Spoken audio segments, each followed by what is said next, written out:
And we're off again. Yes. So, Mr. Cam, thank you for being here. Yeah, thank you so much for having me. Yeah, this is what, try 47 or something like that. Yes, the test, I mean, it's the pilot, right? There's always going to be technical difficulties. It's a little embarrassing, but you know what? Fuck it. Everything's falling now. I guess that's a sign of greatness coming. Exactly. You know? We're in the dirty layer. We're moving forward. We're going to talk about art. Yeah, well, let's talk some shit. So, before everything, you were saying how you got into art. So, basically, you know, in my younger years, in, you know, middle school, high school, I really went off, you know, crazy in my sides of my notes with doodles and all sorts of graphite smears, because I'm just like paying attention in class, and then all of a sudden I, you know, start doodling in the side of the page, and then 20 minutes later I look up and I've missed a whole lesson or whatever. So that was sort of like the impetus. Well, I mean, let's be honest. Some of those lessons weren't necessary, you know, like. Well, they try to teach you so much. They got to try to teach you everything, and then you pick what you want to do if you want to even pursue it. But what they should do is find out what you want to do and gravitate towards that and teach you success instead. I mean, it's hard though, because kids are so like. Kids don't know what they want, but you see these little inklings with them. Like with me, I know I could see it looking back, but now it's like maybe I did just need some structure for part of that. You know? I mean, structure is good. Mm-hmm. I mean, like, at what age did you know? Like, I just want to fucking paint. I want to draw. I want to go out, find a canvas, a wall, or whatever, and just let loose. That was, I mean, it's been weird for me because I started so on the other end of that, like going to school to get a career, and then now, I mean, honestly, the answer to that question is like 20 years old. So like I'm 24 now. 4 years ago, I really knew that. But the creative question is like, if I look back, it's like, yeah, creatively, I was always looking for things that scratch that itch of like coming up with ideas and coming up with, you know, designs even, and then now I'm able to apply that and this newfound love of like literally painting to like, you know, make bigger, more ambitious pieces, you know? See, I'm a little bit of the opposite on that. Mm-hmm. I love doodling, I love drawing since I was a kid. Yeah. I told this to many people. I can remember when I was a kid, I was at my aunt's house, and my cousin Chucky and I got into a marker fight. Okay. Like, and these were like markers, like you could smell them, and it like they had like a cherry, like all that like Crayola or whatever they were. But we started kind of like going like this. Oh yeah, and it comes out, huh? And yeah, that was fucking wild. So I remember doing that, and I was like, shit, this is awesome. And I remember seeing it hit the wall, and I was like, yes. Yeah. And then the outcome was, you know, pissing your aunt and uncle off and getting in trouble. Hopefully it washes off, right? From my understanding, they had to paint the room. So like that was my first love for it, and then going through, I always drew. Like I tried drawing my GI Joes, my Star Wars figures, my Hot Wheels, and then it was like, you know what, I want to do this. I want to keep going. And my neighbor was my art teacher. Oh, cool. Which was cool. So I used to go over there and talk to her, and she, what she taught me was, when you're drawing, everything's in a line. Yeah. Like, look at it as an image, and just like draw what you see, not what you think you see. Kind of thing. Yeah. So like, to me that was wild. I remember drawing a bird and trying to do the feather. She's like, no, just draw the lines. Yeah, like, draw the like profile. You know, the negative space around the. Yeah, and then fill in. And I thought that was pretty good. I wish I had, to be honest. Like, as I'm starting like this work that I'm doing now, which is really getting into brushwork and like, you know, finer art techniques of not just, you know, I mean, I started with spray paint, which is great, but as I'm getting into like supplementing that with brushwork, I'm like, dang, I wish I had like I had so many art classes available to me, but I was just kind of, you know, floating around having fun. So you have like no art background with education? Not really, no. I had one class in college that was actually sort of sparked me and like jump started my want to do this, because it was just like, it was a design 1 class. So it was just colors, and then starting to get like, do a little drawing, but more about that side of things. Yeah, see, I initially went to school for art, like commercial art, and the teacher I had, I was we were drawing cool shit, and a lot of my stuff was like morbid and demonic. I mean, I linked up with this one dude. Was Pat. Him and I were real cool, and he was like into death metal, so he was drawing all this crazy ass shit. And so I'm like, you know what, I'm into that too, but like I was in death metal. I was a hip hop head, so I'm just drawing like all kinds of stuff. And then that's sweet, man. I can definitely see that in some of your work, where it's like a little demonic, but it's kind of moved away from that. I like to say that for my work personally, it's dark but welcoming in a way. Yeah, no, I feel that for sure. And I have some, and I think you do too, some graph background. Yeah, I mean, my whole impetus, freaking start was, you know, I'm moving on to like not maybe doodling as much and actually getting sketchbooks, and then it's like, well, I want to paint, and of course graffiti culture is always, I've been a fanboy since like day one of like even back in high school, you know, and then so I met a guy who was in the city, and he was up and painting and stuff, and he just kind of just gave me the push I needed, like, yeah, go buy some Rusto, or go, you know, find some Rusto, and like get a base of like just painting down. But he was always, it was annoying because he was pushing me to just do that side of things, and to me I was always like more into chill walls, where it's like I can go and sit and, you know, paint something. But there's also like, because I remember when I'd go out, and even to this day I'm still a toy, and I had my buddy Asfate, who he's from Iowa, but he's also real big into graph, and like when he came here, he's a hip hop artist. Yeah. Real dope MC, and he came here and stayed the night when he was in town, and he was looking at my stuff, and he was like, dude, this could be really good. He's like, keep writing, keep practicing, and stuff. And I was like, I'm a toy, and he was like, nah, don't say that. He's like in Japan, they call them new writers. He's like, they don't like the word toy, and I'm like, and I get that, but like, I can remember as a kid taking a can of spray paint from my dad's garage. Yeah. And just making a mark somewhere. Yeah, making a mark. My thing was drawing a circle with an 8 in it, like an 8 ball. Well, the fucked up thing is like an 8 ball Coke. Oh yeah. So like I remember listening just to hip hop records and 8 ball. So I'm like 8 ball. But like I've never been real good at tagging, or even going out and doing a piece. I think it comes down to like, I mean, it's something I don't know. You don't know a lot about unless you're deep in it, and even then, like, it's not a culture where you talk about what you do. It's the opposite, right? So like, for me, it's always been, like I said, a huge influence. But I'm not like, I don't claim to be a writer. I don't claim to do that sort of thing. See, I'd say, in my opinion, and this is me, I'd say you are a writer. You're more than a novice.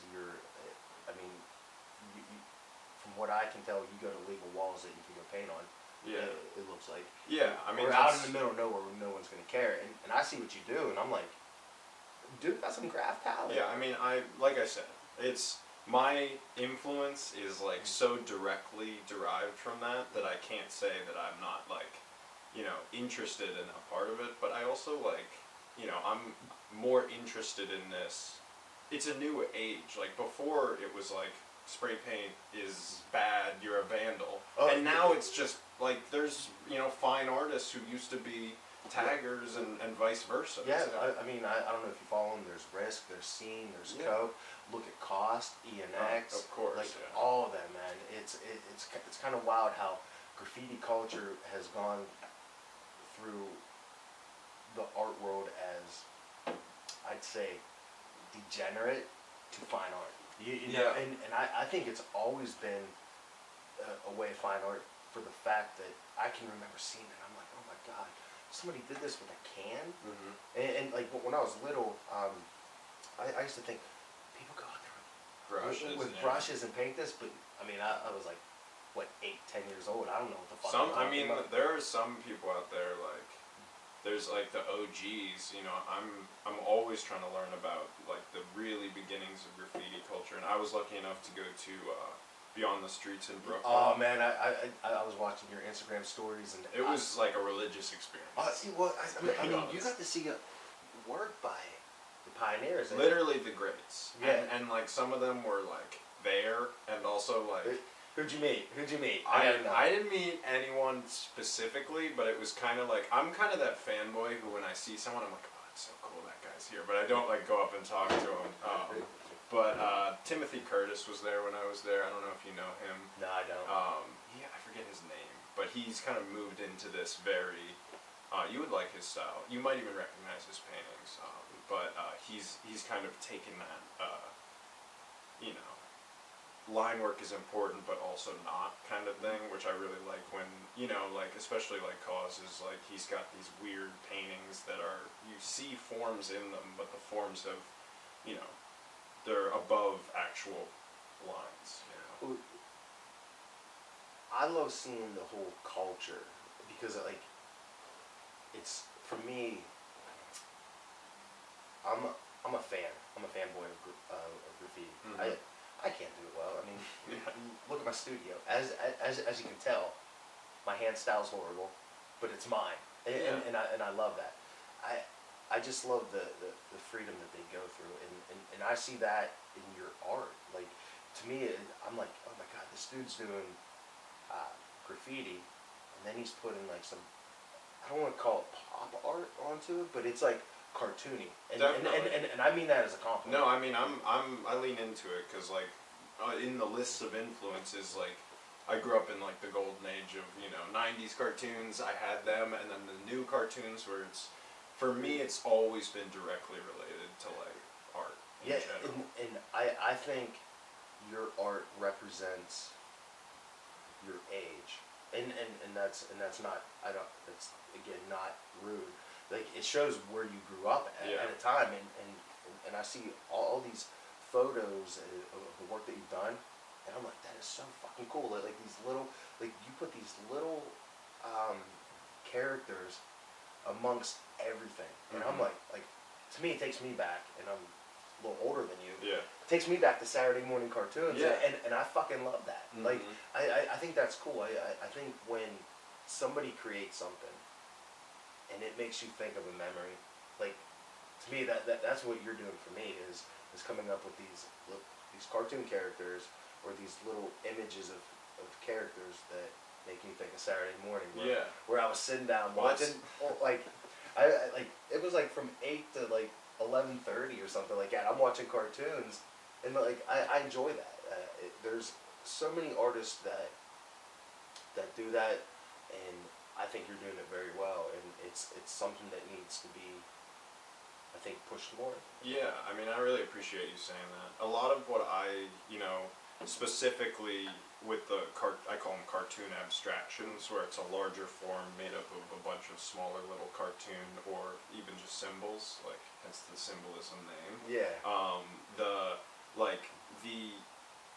I like the fact that it like completely brings up those old memories of loving cartoons, but then also there's these little moments in there of like little things interacting with each other, where there's like this third level of like, yeah, it's a big shape made out of cartoons, but you can see the individual cartoons, but then maybe there's like a little Pac-Man running away from a squid or something. Like, it creates these moments where it encourages someone who's looking at the painting to look at it from here, and from here, like very like intuitively. When I look on your Instagram, and that's mostly my my go-to for social media. Mm-hmm. I actually zoom in on yours because it looks like you have character here, and then it's almost like behind those two characters, there's like a billion other characters, and I think that's so cool because you're layering them up. And there was one painting where I want to say it was like yellow, blue, black, and then there was like smoke or something going on around it. I'm trying to think exactly which one. Yeah. And there was like going through like that orb.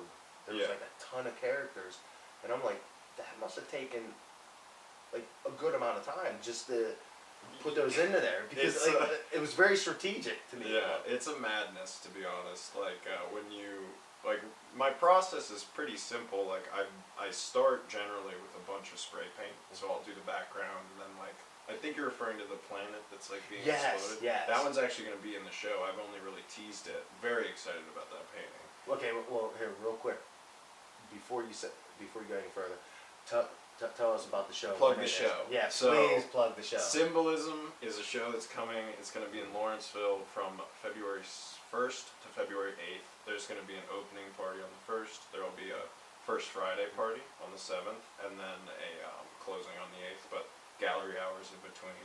And yeah, it's going to be just mostly, if not all, new paintings from like stuff I've never posted before, and prints, a couple illustrations actually, ballpoint pen pieces, which I'm really pumped about, because it kind of goes back to that, back in the grade school days where I'm drawing with a ballpoint pen, and then a light installation as well. So that's definitely come out to that. It's at 4327 Yes. Butler.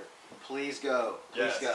I mean, and the thing is, it's like any good art show, I think, it's free admission. We're going to have some refreshments, and like it'll be a good time. It'll be a nice little party. So, let's talk about some shows. How do you feel about showing in the gallery? Like, do you enjoy that? Is that something, was that a goal of yours as an artist? Yeah, so for me, I've been very, bootstraps, like doing it myself, which just because I'm restless. I know I want to paint a bunch of things and show them to people. So last year, January 2019, I did a show in Sharpsburg. You know Sharpsburg. Yeah. You know Ketchup City, right? I actually went up right after your, was it the, Awake While Sleeping? Yeah, Awake While Sleeping. Yeah. There you go. Yeah, Awake While Sleeping show. I actually went and checked it out for the first Yeah, time. yeah, I remember because we chatted a few times and everything, and it was great to see you there. Yeah, I really like. Well, and to answer your question, yes, I love showing my art on walls. Like for me, I think a painting is cool on Instagram, but like it's not an unpopular opinion to say it looks better in person, especially when I'm doing these bigger pieces where you're pinching to zoom. It's like you can pinch to zoom by just like walking closer to the canvas. Well, see, that's something that I love a lot of simple artists. Mark Rothko is for sure. I'm a big fan, and I was listening to something on YouTube about him, and it was like he wanted the people to come close to his paintings because there were so many layers of it. Like you see red, like a background, say that's red, and then you see a white square, a rectangle, a blue one, and that's it. Yeah. But underneath those are different colors. Yeah, like, and I mean that's where you get the the crowds who go to museums and they're like, oh, there's not anyone can do that. I can do that. It's like. Some of that is true, but also like there's usually on those like big paintings that are like really simple or whatever. There's usually more going on than you're kind of seeing, and of course it's subjective as all get out. Like art is all subjective. Some people hate Pollock. Some people love him. He's a perfect example of like anyone could do that, but like he was doing it in a different way, especially at the time where it took off. And I mean, but he was also coked out of his mind. Yeah, he was insane. Yeah, I mean, he really was. But to me, I like Jackson Pollock. Again, like I like simple artists. Yeah. For me to criticize an artist's work, I think is wrong because that's something I hate. I hate when someone looks at something and be like, that's fucking trash, or a child could make that. Well then, like, go past it. Exactly. That's my whole thing. It's like museums are only annoying and not fun to go to if you're like putting these expectations on yourself to like every piece. Like for me, I just love looking at new art. There's so many people that I follow that. Somebody could be like, a child could do that. But then, you know what? Let the child do it. And I guarantee you that they're not going to do it. It might be as good. It turns out my daughter, and I'm not just saying this, like if I would look at this stuff, I'd be like, that's pretty dope. But I think she's an amazing contemporary artists. Yeah. And I, like, again, I'm not just saying it because it's my daughter. But Yeah. it, like, she just draws these things, and she strategically places something. Yeah. Isn't that wild? You're like, what do you it, see that is like? I mean, to us, it's like, you know, kind of scribbly, yeah. but also very free. Like you and I, when we're doing scribbles, we're thinking about how hard we're pushing down. We're thinking like, oh, that area needs to be filled in. That looks ugly. Yeah. And she's just like, and dot dot, and I'm done hanging on the fridge. Yeah, and that's exactly how it goes. Yeah. I'm like I love that freedom. Yeah. And so the one day, her and I were coming, like, just up there painting, and we do that like once a week. That's great. I always draw with my kids. Yeah, that's great. And I was like, you know what? I'm gonna go down to my studio. I'm gonna try to do the freedom that she was doing, that just whatever. Mm-hmm. I didn't have it. Yeah. And I think it's because I'm not a child. I'm thinking of technical stuff. It's like, to be cultivated. That's yeah. something I wish I mean, I think all artists, like we were talking, it's that childishness that is like, you know, freeing, and you can be a great artist with. Like, I call something like that, like the flow state, and other people have talked about that before. And, you know, studio, we could talk for hours about what I do in the studio, where we like my little tips and tricks, but like, for me, it's good music and like very focused. Like, this is what I'm gonna do, even if that focus is just here's the canvas, here's the medium. You know. So music is a big inspiration to your work. Oh, directly, especially when I'm doing in the thick of it with the abstraction. So I lay down the spray paint, and then I go in with usually acrylic markers. Although now I've been getting into doing like liquid acrylics with a brush, because brush gives you a little more freedom on, like, you know, line weights in the like tiny eye of a little character, you know. Music is such an inspiration for me too. I'm deep into hip hop. Mm-hmm. Like me too. Yeah. I'd say I like conscious hip hop in a way. I hate to sound like an elitist or a fucking hipster, but I like independent. I like underground stuff. Yeah. I don't listen to radio play for the most part. Yeah. And when I'm going at it, I start hearing the beat, and I'm like, okay, this is what I'm gonna do. And it starts I almost paint to the beat a little bit. Yeah. Well, it's like, put on some epic music, you're gonna feel a little epic. It's a cultivation of a mood in the moment. Well, like I was listening to some old Deftones. Oh, cool! Yeah. Yeah, I mean, who doesn't like that? I grew up on Deftones, so like I was that kid that like a little bit of punk, a little bit of hardcore, and hip hop. So like I enjoyed Deftones, and I was listening to what was it, 7 Words. It was just like fuck, and I just started going. I was like, oh my god, I'm painting something very violent right now. Exactly. And like I'm painting fast and just going at it, and like it's fun how another art form can motivate you. Oh, and change your whole style for a moment. I mean, to be honest, like, that's my biggest thing. Whenever I have art block or other people do, and they ask me, like, you know, it's a pretty standard question, like, how do you get through art block? And I think some people get it more than others, but for me, it's been the simplest answer is just go look at art. Like, go look at art, and it can be go see a movie, go to a museum, or like you're saying, like get really into an album for a couple playthroughs, or you know, whatever it is. I'm really big on looking at other art, and when I'm sketching, after I'm like on Instagram, I'll just look for a hashtag of like portraits or whatever, and I'm like, you know what, I want to do a series of this. And do you ever find whenever you're sketching after looking at other art, you're accidentally doing a style of someone else? Yeah, it's one of my biggest self-conscious, like, things I'm self-conscious about is, you know, copying someone else's style, like that sort of thing it's huge, especially in the graffiti community, like we were talking about. That's one of those things that I like, the tenets of, like, you know, keep your mouth shut and like don't steal other people's work, and if you're gonna write over someone else's work, like make sure that your work is better than theirs. Well, also it's like from doing that, it's like you're also opening yourself up for a war. Yeah, exactly. And It's not. I mean, for me, even more vague than that is like it's, I don't, it's a cool thing to think about as you're going along. Yeah. You know, is like, when I look at someone, I always say, some of my favorite artists, sometimes I have to look at their paintings and I have to squint, because I don't want to copy them, but I do want the inspiration and the love, and, like, specifically, right now, I just had this thought last night in the studio. There's an artist, Dolk1, do you know him? Yeah, Dolk, yeah. He's amazing. One of my, if not my top artist of the past year. I saw him down in Miami when I was down there, and his work is like these small ass canvases of detail so much higher than I could ever render.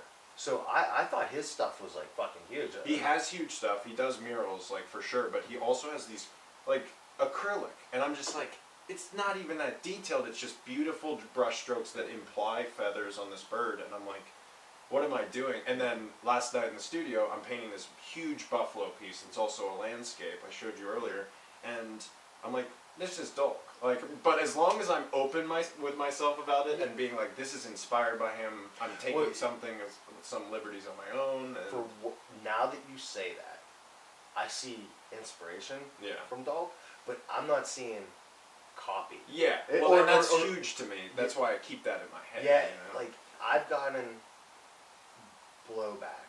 No, I wouldn't say blowback. I've had people message me or stuff and be like, oh my god, you think you're Banksy? Because some of the work that, like, I've evolved into is Banksy, not Banksy, but Basquiat. Oh, okay. Yeah. I was gonna say, I'm like, what do you even? How many stencils do you have other than like? Actually, you have the cat and I'm thinking about it. You do have some stencils. Yeah. But I was gonna say, like, we're living in a post-Banksy world. Like, everybody's watched Banksy. Yeah.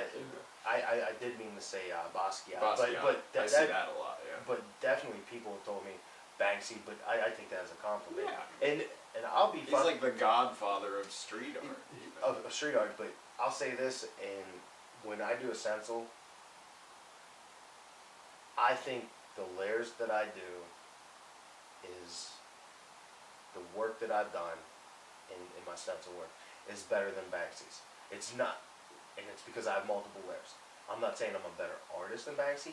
I think Banksy's more very impact on cultural society and awareness. I think his message is there. He's a political artist. Yeah. And the stencils he makes serve that message. Yeah. And that's a good lesson for you to take away. Like, you know, same way where it's like, well, my stencils might be better, but like he's doing these things that are like either super illegal or like super poignant and like pointing the finger directly at the person. Yeah, and I think that's what fuels people to him. And I love that. I mean, I'm not saying I'm a better artist than Banksy. I mean, nobody knows who he is, she is, or they are. Yeah. But like, I love Banksy. I love Banksy. It's hard not to. People who hate, I'm like, what do you really got going? Well, some of the graph writers that I've talked to, they're like, that's not graffiti. No, it's not graffiti. It's stencil work. Well, that's my favorite thing about that whole community is it's like, that's not graffiti. And once I started to learn to say like, oh, I don't care. I'm just making this, like, I'm painting at show walls, but I'm painting a very cool thing that I'm not going to post about because maybe that show wall is not super chill, but like, I'm not out here saying like me covering up your tag is like a diss, you know? A couple years ago, I'm going to finish this, I'm cracking another one. Day drinking's amazing. They don't know it's daytime. They do now. So, a couple years ago, and this is before my daughter was born, I was talking to a writer and stuff, and he was like, why don't you go out and get some stuff and go have fun? And I'm like, yeah, like, I was trying to, I wouldn't say get into a crew or anything like that, but I wanted to get out and understand it to help me with my art, like because I wanted to do a ton of graffiti. Yeah. So I have a backpack filled with cans and tips and stuff. Okay. And my wife is like, where are you going? I was like, I'm gonna go out. It's a local dude. And she's like, look, you get in trouble, you better not fucking call me. And this is like 7 years ago. Jeez. I mean, so 7 years ago, I was like 32 or whatever. And she's like, I'm like, man, So I'm going around, and you will never see an illegal dirty tag. Yeah. So like I was like, I'm walking, and because I didn't want to drive my car, so I'm like, fuck. I start tagging, and I'm like, she hit me. She hit me with that. She's like she was disappointed in me. I was like, oh man. Yeah, and it gets to you, right? Yeah, but like, just the thrill of doing it was just like amazing, and I think just in everyday culture, graffiti is a big influence for everyone. I think so. I think a lot of people don't give it enough credit. Like, especially you see some things, you know, as far as like, I mean, I'm not an authority on it, but you see people like who are just anti-graffiti, but then you see how much they love hip hop, especially like, you know, or even streetwear, and it's like streetwear now is interchangeable with hip hop and graffiti because they're all based in this like almost, you know, lowbrow culture. How can you be anti-graffiti but love hip hop? Because one of the elements is graffiti. Yeah, I don't understand it. I mean, that's the thing though. Like, you see that in like in an even more like zoomed out way. Like the art world is, there are people who are like, why would you be an artist? Like, that shouldn't make money. Like, you get a real job. But then those same people are going to see like blockbuster movies, and then when you sit at the credits and you see this list of like hundreds of names, what do you think those guys are? Especially the VFX artists. Those guys are technical artists who are working for your enjoyment of this like $10 ticket price. Yeah. Like, come on, it's so entitled. Yeah, there's so many people that have double standards. Like, I guarantee you, someone that's an art enthusiast that has never heard of a graffiti artist that actually does fine art. Yeah. They'll look at that and be like, oh, that's so beautiful. Yeah. Be like, yeah, well, you can go see that for free in San Francisco or New York or Philly. And it's like, he also is a writer. Like, he's going out, tagging, doing blockbusters, doing pieces, doing throw-ups. And it's like I just think people got to understand some culture and see where it has come from. Where it is now. I think the positive side of what we're saying here is that some of this shit is undeniable. Like, you go and you see a whatever, Kess or Wish or any of these crazy writers, you see one of their murals and you're like, that is amazing. Yeah. Right? And then like you get everyone with that, which I love. Like, when that's what I want to do with my art, is to do something where it's like undeniable. Okay. And especially even if they're like, I don't like that, but I can tell that that took a serious amount of creativity and or work to complete. There's so much creativity and time just in graffiti, in going from graffiti to canvas. What's the most amount of time that you think you spent on one painting? Oh, wow. Well, there's a big 6-foot painting I just did the middle of this year. It's 2 feet tall, 6 feet wide. And I actually tracked my hours on it, and that was, I think, 45, 50 hours, start to finish. Which is, I think that might be the longest I've done, but now I'm starting to get into this, like I was saying, this layering with acrylics and airbrush. Layering's amazing. I mean, it makes an amazing painting, but you start to realize, like, I have to let this dry, I have to do these base coats things. Luckily, I'm not a crazy person into oils, because I use acrylics and I can dry it real quick. Well, here, like, I love oil painting. Yeah, I know, I'm saying that to you, you're a crazy person. Yeah, well, but there's different additives that you can add to it and have it help it dry faster. Mm-hmm. Yeah. That's what I do. I've done so many oil paintings. By trade, I'm not even an oil painter. Yeah. I'd like to say I'm kind of I personally think my oil paintings are shit, but I love them. And I shouldn't love my work, because I actually don't think any artist should love their work, because it's so hard to get rid of it. When you do, it's like,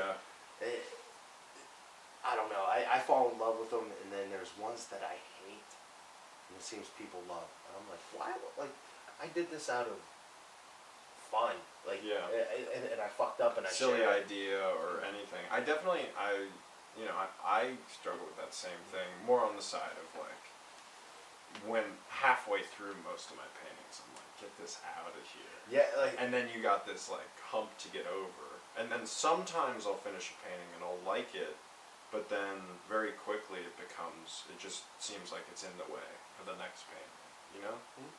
So, I got a couple questions for you. Okay, cool. So, we'll go through them. So, one, after you get through writer's block and you post, and you make this painting, with now the social media phenomenon, I guess. I guess everybody's an Insta artist, an Insta model, an Insta chef. Influencer. Yeah, an influencer that gets paid to wear a bikini and just fucking like sell diarrhea too. Yeah. You're like, oh, stand by this because you have big tits. It's like that's where we are. Yeah. How do you deal with criticism on negative people? Like, has that ever happened to you? Where someone's like, you do this painting, and you're like, I fucking love this, and then you have now, before you be able to see your likes, you're like, oh man, this got 100 and some likes, blah blah blah. Yeah. I love it. And then there's this one person that's like, meh, it's fucking shit. Like, I'm not knowing those exact words. I see. I'm pretty lucky in that I haven't had any like direct, haters. I've had people be like, it's not for me, which it's one of those things where you're like, your initial gut reaction is fuck you, shut up. But then you're like, alright, I can't say that and then also be the guy who says go into a museum and not like everything. Well, no, I actually, in that sense, you can. Well, yeah, when it's my own, it's like, it's kind of, you have that, like, it's my child thing.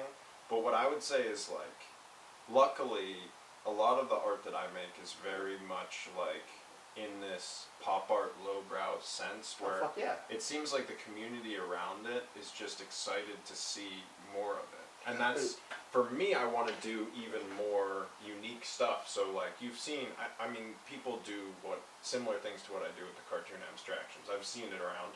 I try not to look at it too much because I don't want to be influenced. Oh, yeah, because then it's like, oh, you copied. Exactly, and I try to push that in a way where I'm maybe using the line art to shade a piece, or do these little things where it's maybe influenced by a painting that I saw, like a landscape or something, maybe impressionist. I like to look at that, or surrealist, and then put it into my own way and have this thing be unique. But yeah, I guess I've just been lucky enough to like not have that much. Oh, dude, it sucks. What I have had though is like, you put a painting up and you're like, maybe a 30 hour painting up, and it gets like 30 likes on Instagram or whatever, and that expectation of it doing well and lots of people seeing it and liking it sometimes gets shut down, whether it's by the algorithm or maybe it's just like people don't like it.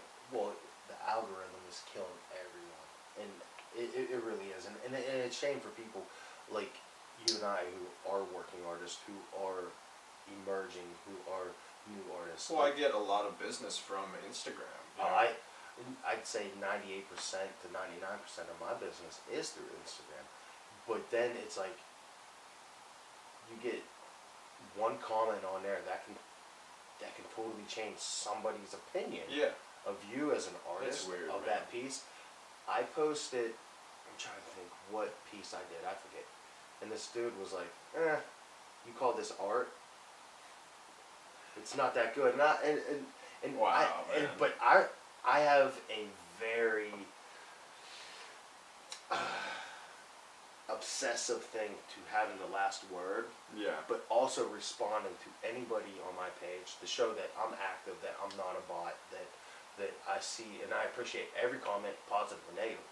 And I went back with this dude. I was like, look, man, I could give a fuck if you like my work, but like, why come here and be negative? And then he's just like, oh, you can't take criticism. I'm like, no, I can take criticism. Hit me in the DMs if you have some real shit to say. But oh no, fuck the DMs. Put it public, because I won't delete comments. Yeah. Like I don't care if someone's like, you know what, they say the nastiest shit to me. I'll leave it there because it doesn't make me look bad. It makes them. But I told him, I was like, look, if you got something like critical to say and you want to give feedback, and this is another artist. Yeah. Because I trolled on his page, and I kind of just like went through all his work, commented, and was like, meh, not so well, meh, not so well. Yeah. And yeah, that's childish on my part. But then it's like, And he's like, he wouldn't even come back after that. And I was like, you know what? Give criticism, but don't just give a statement. I don't like this. Yeah, it's frustrating these, like, it's, you know, the armchair warriors where people are just sitting behind their keyboards or their phones. And I mean, one thing that's cool about the algorithm screwing with, like, you know, I used to get more likes. What does that mean? Like, it really makes you realize, like, why do I care about this? Like, as long as, like, I keep selling through, and also, like, my whole thing is, how many followers did Picasso have? How many followers did Michelangelo have? There wasn't Instagram back then. They had, like, and even then, if you look at their, like, how they sold paintings, it's like, a lot of their success came from these weird, like, you know, patrons who were like, here, I'm going to give you a couple grand, paint, like, you know, this massive group of art for me, and we'll work together with it. Like, I think a lot of times back then, and I'm probably wrong because, like, I'm half stupid, right? But I think a family would hire somebody or an artist to yeah, put, I mean, like, especially, like to curate their house with art. The biggest thing I think of, and a lot of people talk about, is the Medicis are this huge banking family, and they paid for, like, essentially the Renaissance. They jump-started a lot of these artists by just being like, we have so much money, like, we're taking all of the people's money, we want to put it into something culturally cool, which is, you know, it can be related to nowadays where it's like, we have the internet. There are multiple avenues like Facebook, Instagram, but even, you know, Patreon and like these weird like individual things where you can actually interact directly with people who really like your art and do value that art. Now, are you on Patreon? No, but I've definitely thought about it because I do a lot of work that could be like little digital animation or digital drawing every month for my, you know, exclusive content. But I have on through my store, I have original. Well, I had original artwork. I'm moving away from that, where I have prints, T-shirts, and stuff like that. But I also have a donation button. Okay. And my thing was, I was sitting there. I watch, like, when I get on YouTube, dude. Like, before I go to bed, I have to watch YouTube because it just calms me down, and it makes me tired watching the small screen. Yeah, I feel that. And I'm like, all these YouTubers that get paid and get massive amount of money to play a fucking video game. I'm not a gamer, so I don't know. I don't understand it. Yeah. I'm not against gaming. But I'm like, I'm literally putting money, time, and effort, and heart and soul into paintings. Why can't I ask for a donation? No, I don't. I really, I don't knock that at all. I think it's a good way to be. Like, and you have, you know, as I immerse myself more into this culture of, you know, beyond just the bending artist, you know, festival scene into the, like, how does one become a fine artist? I realize more and more that most of these people aren't afraid to ask. Like, the people who can go up to the rich banker and be like, hey, if you give me X, Y, and Z, I can return to you something that you didn't even know you wanted. Yeah. Like, that's, you gotta be a little bit of a salesman if you want to get these, how did he get that kind of deals? As an artist, you're your own brand. You're your own company. I'm not going to say, I hate the name drop, but I was literally talking to Jeremy Fish. And back when I started years ago, I always thought feedback was good to get from successful artists. Like, am I doing good? It's like getting that approval. Yeah. Now I don't think so much. He gave me some of the best advice, and he was like, dude, look, go paint what you want. Just make some fucking cool art. I was like, you know what? That's like the best advice to give to an artist, because what I think is cool, I think it's cool. Yeah. And like, I think it's about having fun and getting emotion out, and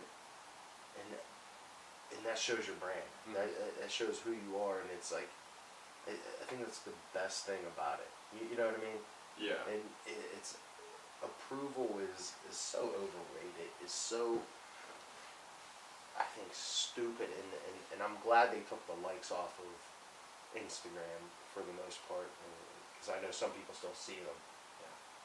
So, I think, yeah, it's somebody, I think it was a YouTube video, or might have even been like a talk from one of these artists, and it was paint the stuff that you want to make, because the goal is to blow up and be selling paintings and stuff, and if you blow up painting stuff that you think will be popular, that's the stuff you're gonna have to paint to like make that money. So the idea is to paint stuff you like, so that if you end up having to paint that stuff for like 2 or 3 years straight and then end in a show with it, you're not hating your life. Yeah. Me personally, I fell into almost like if I was a movie role, I was typecasted as doing pop art, hip hop portraits, and I said enough's enough. I was like, hey, I'm more than just painting a portrait of a hip hop artist. I'm more of just doing Mickey Mouse in different forms. Yeah. Not that I hate that, but I just wanted to put my own vision out there, and I think that's great that because it seems like that's all you've been doing. It's been my only, like, I've been lucky enough to choose my path, which a lot of people have no control over, and so every time I think of that, of how like, you know, blessed it's said all the time I think like I need to put my best foot forward, and also like give back to the community as much as possible in other ways, but in my personal career, like, I need to do exactly what I want to do, and it's a lot of anxiousness and stuff comes from it for me, because I do put a lot of pressure on myself, but like, if I'm gonna do this art thing, like if I'm really gonna try to do this like full time and like supplement it with a little bit of freelance work, like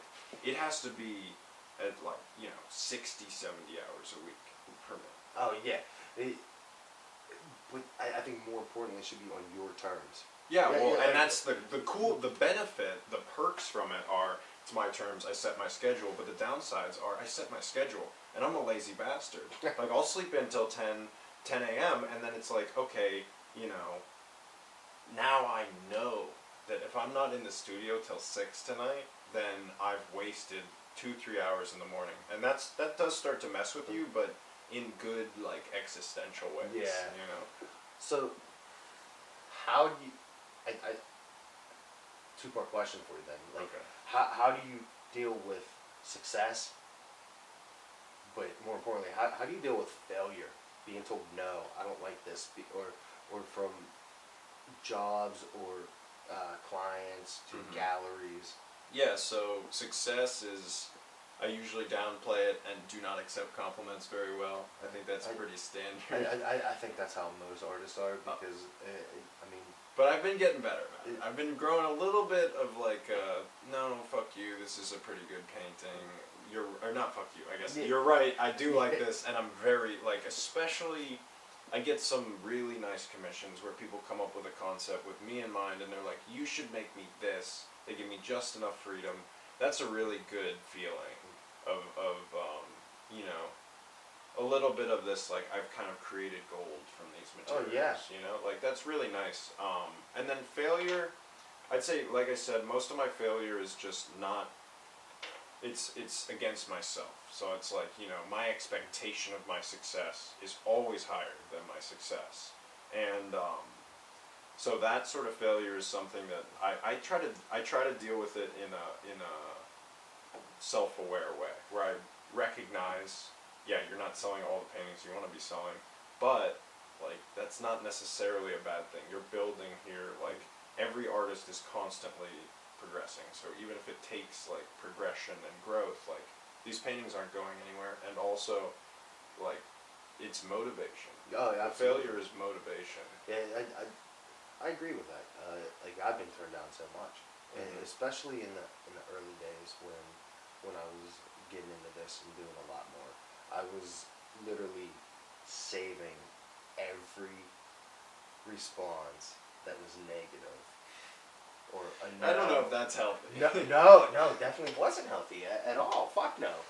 Because then I would go back and read it. But the most healthy part about it, even though it was unhealthy, I learned from it. I learned to be more original, take more time, be creative, think outside the box, and just honestly paint for myself. Yeah, you gotta love the work, right? Yeah. Because then you can say, I disagree to the Yeah. hate.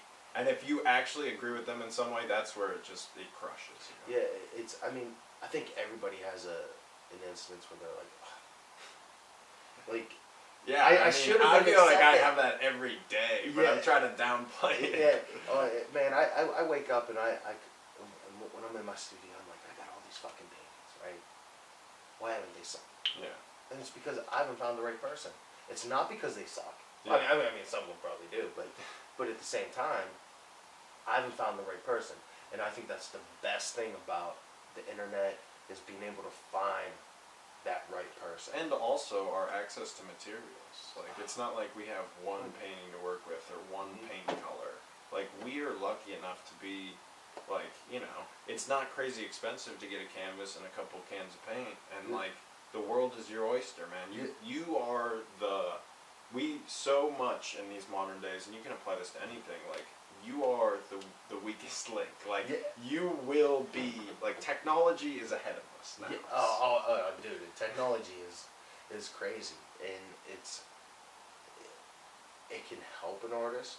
It pushes the creativity, It right? does. Because it's like, I mean, for me, like, where I'm like, okay, so I see these people online, or I see, you know, new, whatever, spray paint colors, or, you know, can designs, or whatever, and I'm like, okay, so there's no excuse for me not to paint a photorealistic Mona Lisa every day in my studio. Yeah. I can't do that, so what can I do, or what, more importantly, do I want to do with my time? I think it's all about what you want to do. Mm-hmm. So that, because what I'm trying to do is, it's not what I can do, it's what I can't do. Yeah. So I can turn that can't into a can. I taught myself, and I know this sounds very probably remedial or just stupid in a way. I taught myself how to paint oil paints. Yeah, It's not remedial at all. I mean, I'm teaching myself every day in the studio. Yeah, and I have people that have told me, you're using them wrong. But I'm like, in my mind, in my simple mind, I'm like, how am I using it wrong? Like there's no real, I guess, definition or what's the word, recipe to use paint. Yeah. I mean, there's that Japanese, I think it's Japanese.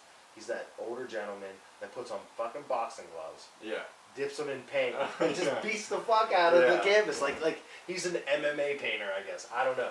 But to me, I think that's cool. Yeah. I mean, I think, like I said, it goes back to that. We've transcended this, like, era of, like, oh, you're an artist, you have to work, you know, in this very specific way with that paint, you know. And that, for me, it's a constant struggle of, like, I want to learn how to manipulate this. And, like, so what I've realized, especially because my biggest thing recently is airbrush, and before that was heavy body acrylics. Like, before that, I was just liquid acrylics and spray paint. So learning those two things, it's been a lot of, like, how do people do this correctly? Like, how is the majority of people, how much do they water it down? How much do they work their paint before they put it on? And then very quickly, it's like, okay, give me 3 or 4 days to just play after I learn, and then forget all the learning. Yeah. And just go with it. Because you've now learned, like, specifically with the airbrush, there's some things I needed to learn. Like the viscosity of the paint. If it's too viscous, it's just not going to come out of the thing. I'll tell you now, 7 years ago? Yeah. 8 years ago, maybe? My wife bought me an airbrush kit. Yeah. I wanted to use it so bad. Yeah. I tried. I couldn't get the thing to fucking work. I got a tank somewhere here. Yeah. I got the brush. I couldn't get it to work. And like I was screaming at my hands the other day in the studio when I was learning. It's just like so frustrating. Yeah, like there's a very, I guess, understanding of mechanical stuff to use with that, and also with the art. And I don't know if you know John Shook. Yeah, for sure. He's out the studio. Everybody who comes in my studio and they're like, oh, I'm liking your airbrush stuff. Have you talked to John Shook? I'm like, not yet. I'm trying. I gotta paint. He's a legend with the airbrush stuff. I'll tell you now, he's one of the coolest people I've come across. He's a pretty good friend of mine. Link up. I could tell him, like, look, man, get a hold of Cam. Yeah, I need your help. Yeah, and even just the little stuff, like, do X, Y, and Z, and then it'll make your cleaning so much easier. What I'll do is I'm going to tell him to contact you. Cool. I'll be like, look, man, Cam's getting into it.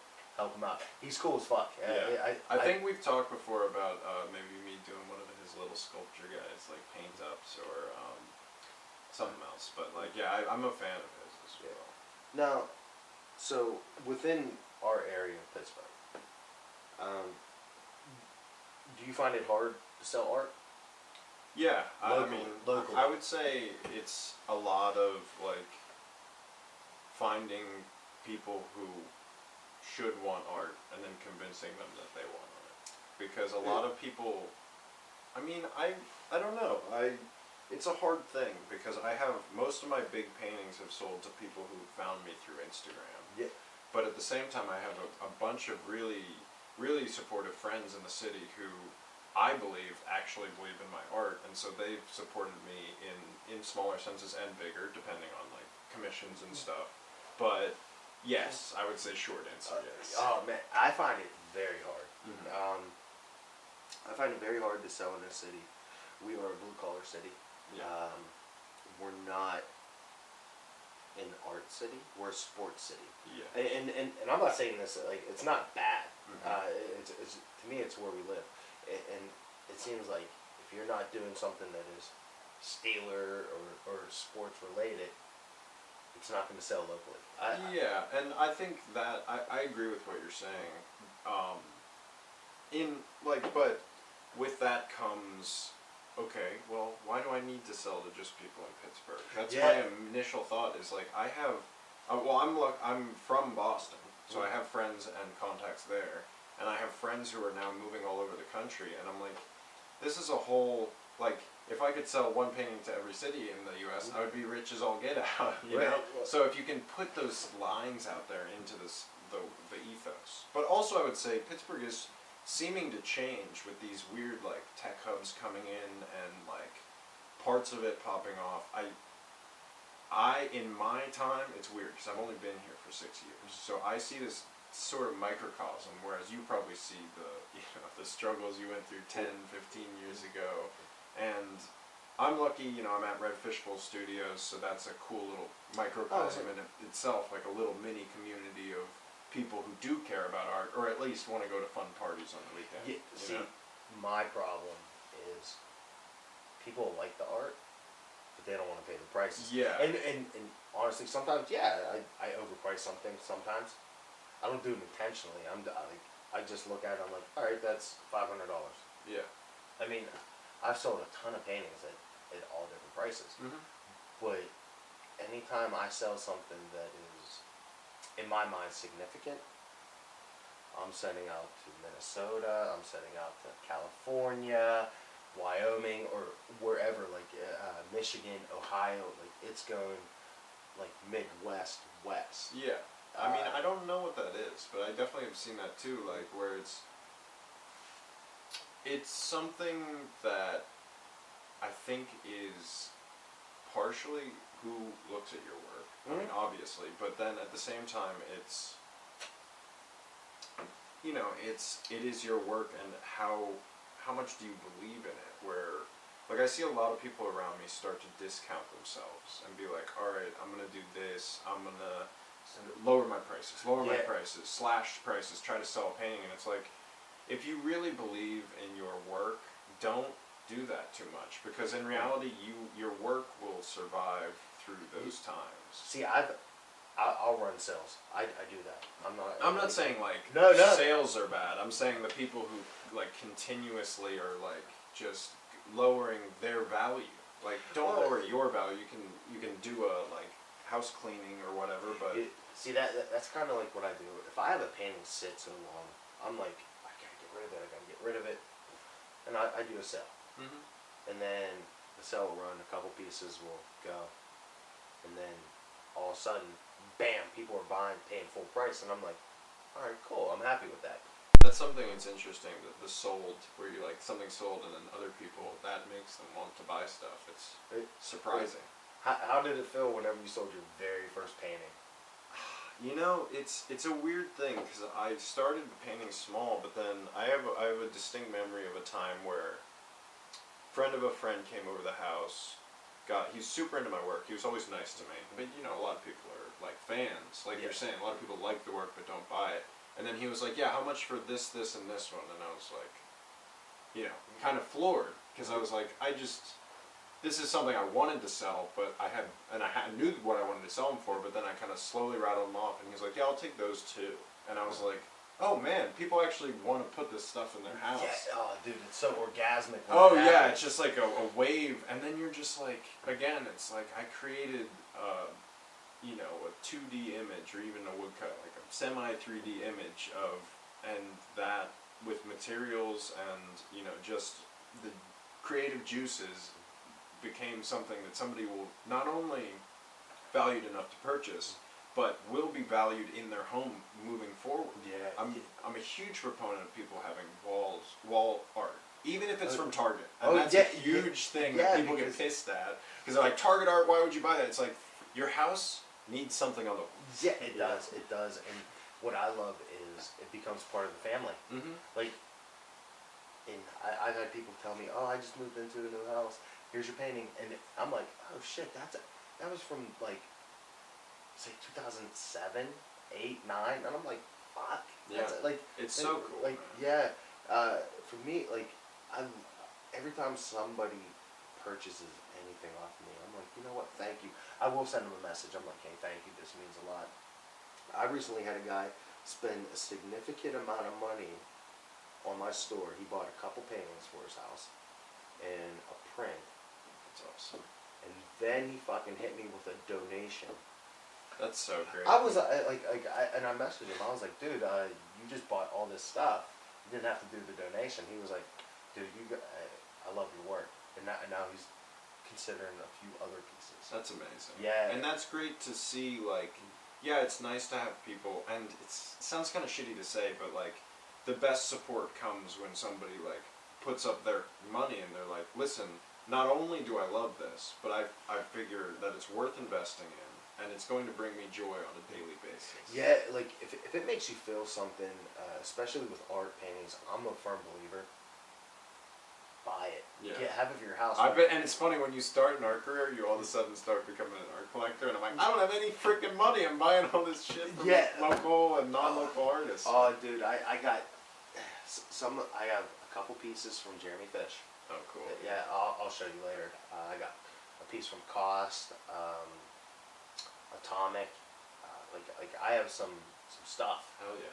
Like and I collect. To me, Jeremy Fish is my art god. Hell yeah. Like I mean like the fact, like, I'm not gonna lie, like my homie Mancat, who is like he's one of my best friends. Mm-hmm. He's my daughter's godfather, and him and I went to New Jersey to go see a Jeremy Fish show at the Jonathan Levine Projects. And we actually met him outside before he was going in to get ready and stuff. Yeah. And he fucking knew who I was, cause like him and I've talked. Yeah. And he was like, Durty, and I'm like, oh my god, like you know me, I know you. Man. Yeah. It was amazing, and like when we shook hands, he was like, nah, come in for a hug. And I was like, oh my god.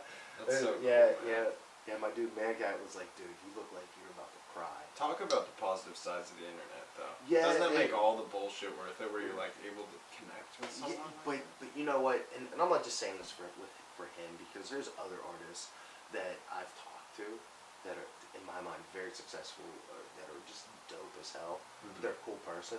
Yeah. It makes it more like when you talk to them, they're not talking at you; they're talking to you. Yeah. Like, and it's like I throw myself out there. Mm-hmm. I've been an annoying fanboy to people. I'm not gonna lie. I'm like, oh my god, I love this. Like, I'll comment or I send them messages. Yeah. But it's like when somebody actually responds, and you're like, oh shit.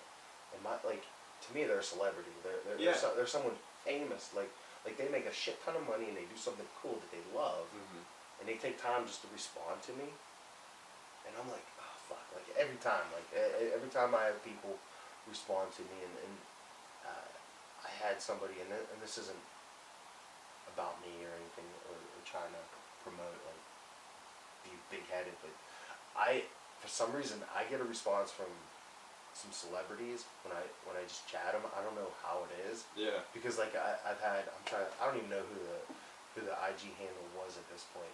Or I posted something. They're like, another celebrity sighting with dirty art. And I'm like, how do you do it? I'm like, I don't know. Like I'm kind of like the person that's like, I'll ask, and the worst thing you can say is no. Exactly. Well, that's what I was talking about. Like with an artist, like you kind of got to put yourself in the room.